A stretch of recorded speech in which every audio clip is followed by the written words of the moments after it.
I'm Lynn Hildenbrand. I wasn't Lynn Hildenbrand when I came here. I hated the first day of class. I had to write, my name was Miss Grumbles on the board at the beginning of every class. Once they got used to it, it was all right. I had never heard of Chesapeake College because it was very new anyway. And let's see, I went to Meredith College, which is a Baptist women's college in Raleigh, North Carolina, and I loved it. And Dr. Silver, who was the first president of Chesapeake, was the business manager there. He happened to ride horses, and so I knew him from waiting on the faculty. He ate lunch on campus, and so that's how I got to know him, and riding horses. So when he left, I think I was a sophomore, he said, I'm going to Maryland to start a new little college, and I would love to have you come. I'm sure we'll need English teachers. So anyway, that was a nice offer, but I was 19 or 20, so you're not thinking about where you're going to work. You're still having fun riding horses and whatever else you do at college. And so anyway, actually I graduated from Meredith. I went to Wake Forest in Winston-Salem, North Carolina for graduate school. And I wrote him a letter when I was toward the end of my master's degree. And I told him that I was finishing. Well, the phone rang the day he got the letter, and he called me, and he said, oh, that's great. He said, do you prefer American literature or British literature? I said, I sort of like British literature better. And his wife, Jane, who was a counselor here, she was lovely. Anyway, she said, George, give her a chance she's got to, don't make her say right now on the phone, that she's coming. So anyway, I was pretty ready to get a job and to have a job waiting for me. And actually, I hadn't finished my thesis. I was rewriting it. So I came here, and I was like a lecturer for a semester or something until I finished my thesis and got my master's degree. So he kept asking me every day, was I finished? You can't finish the next day. If you weren't finished yesterday, you're probably not going to be finished. But anyway, he was sort of like a father to me because he had known me when I was young. So he put a note in my mailbox that said I shouldn't wear knee socks. Well, everybody wore, you guys are younger, but John Mayer and Villager were the two brands of clothes, and there were these wool skirts and wool cardigans and knee socks that all the plaids and the solids matched, and that's what you had from your college clothes, and so that's what I had. So he told me not to wear knee socks. No, he said don't wear bobby socks. I said, these aren't bobby socks. Bobby socks are those big white ones. So anyway, I don't know if I kept on. Do you know we had to wear dresses every day, skirts or dresses every day. No pants. The women couldn't wear pants. Students could wear pants, but faculty members couldn't wear pants. Anyway, I got the job, and I came, and my parents drove up here with me and helped me find a place. And I lived in Talbot Village Apartments, where it's still hanging in there, when they were new, and they were very nice. Okay, I came in 1969 in the fall. There had been one class before I got here from starting in 67. So in 69, the first graduating class had finished. And I have friends who were in that first graduate who go to our church there. And so I missed teaching them because they had already finished when I got here. So the school was just 2 years old. And I was not an experienced teacher. I had done student teaching when I was in college. But I used my professors at Meredith and at Wake Forest, and the things that I learned the most from, and I took the courses from them that I was teaching here. So I had good role models for that. But Roberta Gribben was the most help to me. And she and I, at some points, were the only two English teachers here. And we taught English 101 composition and English 102 introduction to literature. Dr. Silver had the idea that the college could be like a regular liberal arts college, and he wanted activities, and we had a yearbook. I bet there's some yearbooks. Are there some yearbooks? Oh, yes. I'd like to see. I mean, they were just the first few years, weren't there? I think. And there was a newspaper where people wrote poetry. You know, there were all kinds of, you know, activities and clubs. There was even like a fraternity sort of a thing where they had a group of boys and they rented a house for them to live in. I don't know where. Anyway, he wanted there to be clubs and language clubs, and Uhuru was early, you know, an early activity that he wanted. I remember the first few years I was here, the women couldn't wear pants to school, but Mrs. Bronson, Pat Bronson, was a math teacher, and anyway, so she wore one Monday, one Tuesday, a different one Tuesday, a different one Thursday, and a different one Friday. And then the next week, more people started. They couldn't just be pants and a sweater. They had to be matching. So you had to have the jacket or a vest with a puffy sleeve blouse underneath it. But still, it was more comfortable than dresses all the time. Another thing I remember is that they wouldn't let. You had to look neat, students had to look neat to come register for classes. They couldn't have hair that came over their collar. They had girls, I mean, they didn't have, but girl students were out there with scissors, and a boy would come in to register, and the dean of students was standing there going, your hair's too long over your collar.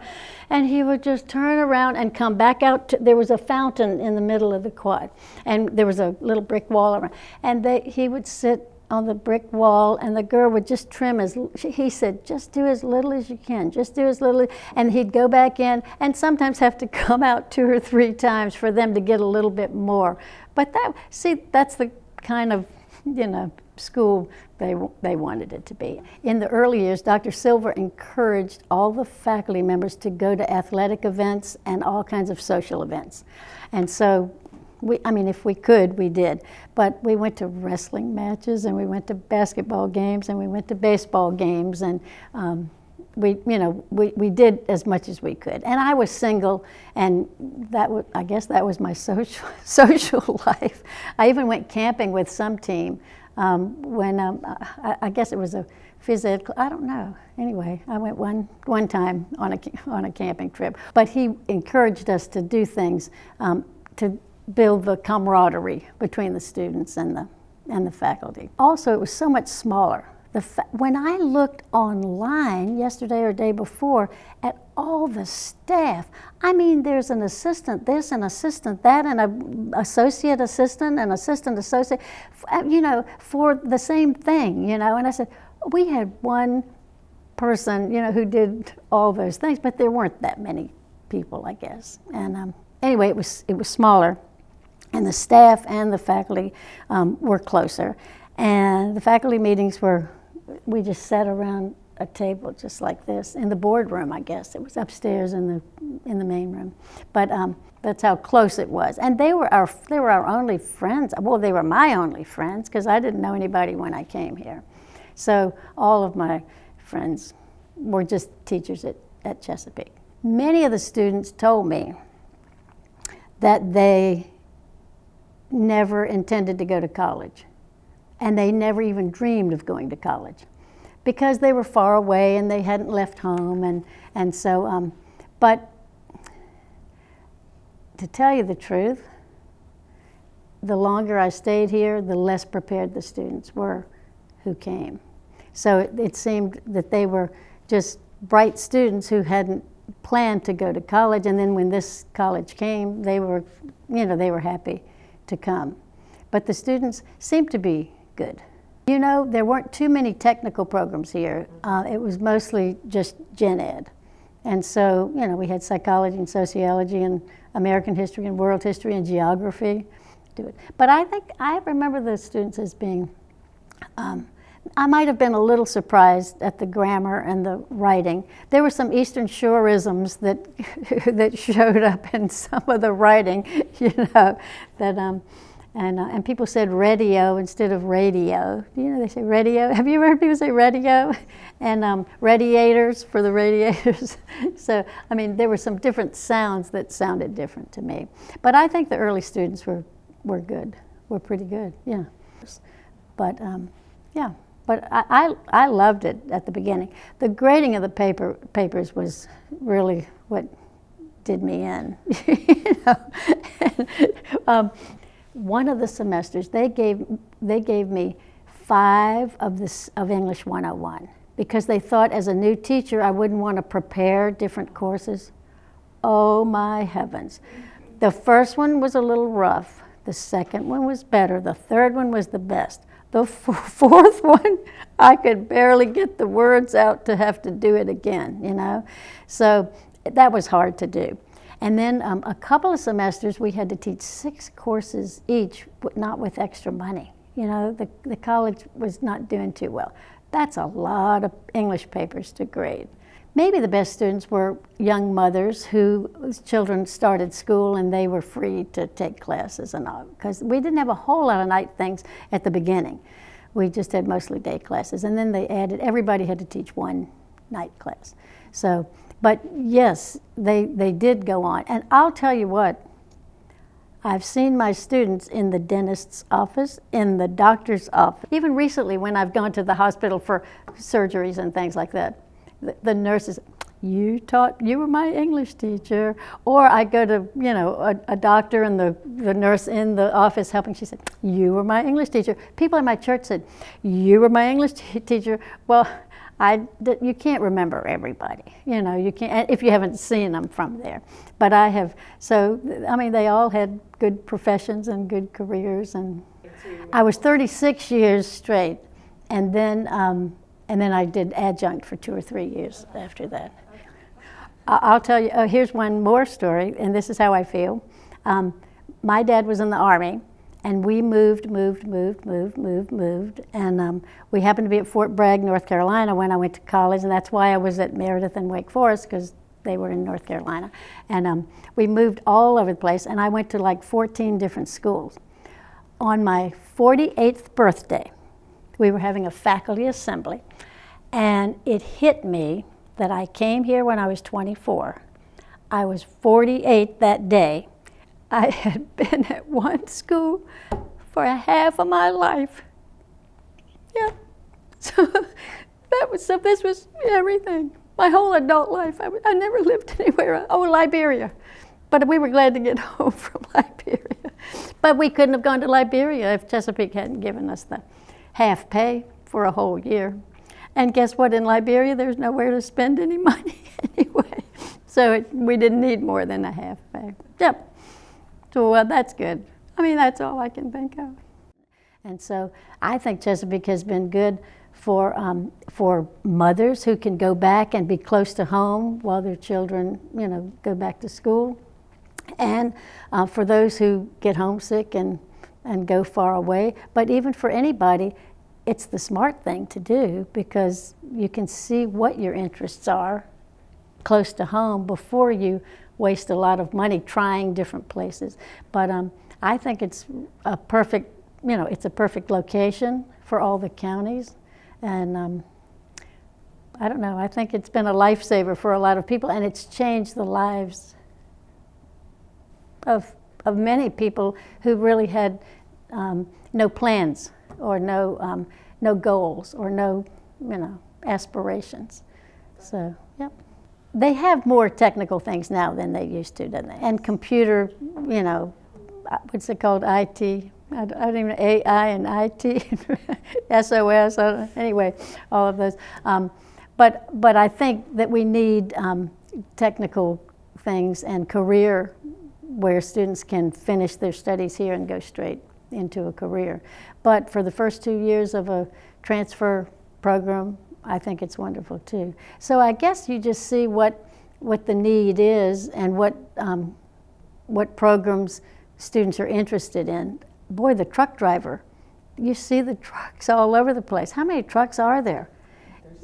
Are there really? Yeah. But I mean, you know, you see them all around. No matter where you go, you see that they're driving carefully. But that's great, because I think that's what we need is people who want to do jobs and know what they want to do. But how would you ever know you want to be a truck driver until you actually take a class and see how? no matter what you study in college, it doesn't matter. It just helps you learn how to think, and it helps you learn how to figure out, and it helps you to know things that you never would have read before, you know? So anyway, it was a great book, but I guess it was old-timey. They were hard essays, and I think some students had a hard time with it. So I don't even know what they do. There's not a whole lot of reading in English 101, I don't think. I don't know. Well, I'm glad, you know what I'm glad about?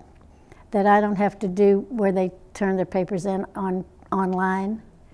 I can't grade anything without them. And I never used a red pen. I used purple or pink or green. I ran out of purple and green pens because, you know, just big red circles all over, but a different color is pretty, and it's not as negative, I guess. People have that idea. So, but I wrote notes and everything, and it's about ideas. They say, well, there are no mistakes. There's no spelling mistakes. There's no, I said, there are no mistakes. There are no ideas either, you know. There's no thought. But that was those essays were great to make people, you know, aware of things that they never were aware of. To the college itself, you mean? Yeah, just in general. Yeah, what would you say? Well, I'd probably say thank you. That's all.